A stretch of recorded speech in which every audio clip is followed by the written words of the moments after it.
Good morning. Hope you're doing well today. What another beautiful morning God's given us.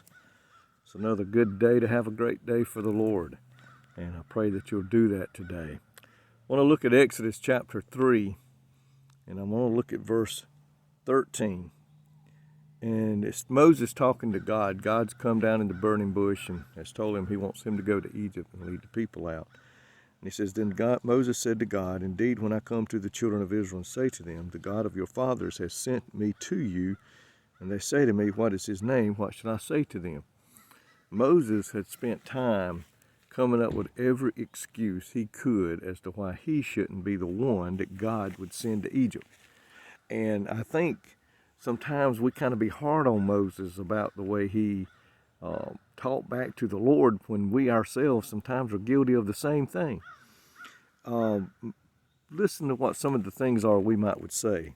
We say, I can't do this. And God says, then let me do it through you. And then he'll come back and we'll say, I don't know enough. God says, you know me, that's enough. We say, no one will respect me. God says, that's not important. What is important is that they respect me. We say, I don't have the ability. God says, my grace is sufficient. It is my ability that counts. Then we say, God, send someone else. God says, this is not a request. You know, it's a common thing for us to feel inadequate when God calls us to do something. But God said that my grace is sufficient. God will never call us to do something and then not give us the ability to do it. We can always trust in God. God knows what he's doing. Yes, there's going to be a feeling of inadequacy. I felt it before. I was asked to go in and teach a men's class, and most of the men that were in that class, I grew up listening to them teach me and tell me about the Lord, and then I was going in there to teach them.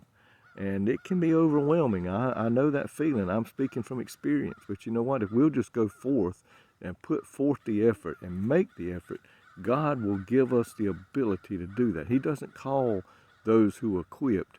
He calls those who are willing and able to do it. And if we'll put forth the effort, God will meet us. And God says, my grace is sufficient. It's my ability that counts. And he says, you know me, and that's enough. And you know what? We need to go. When God calls us, let's go, because he's already got something planned for you and I to accomplish with his word and in his plan. So let's quit coming up with the excuses, and let's be like the prophet that said, Lord, here am I, send me. And let's do that God is calling us to do, that we may in turn lead someone to know the Lord today. If God's calling you, quit with the excuses and just say, Lord, here I am, send me.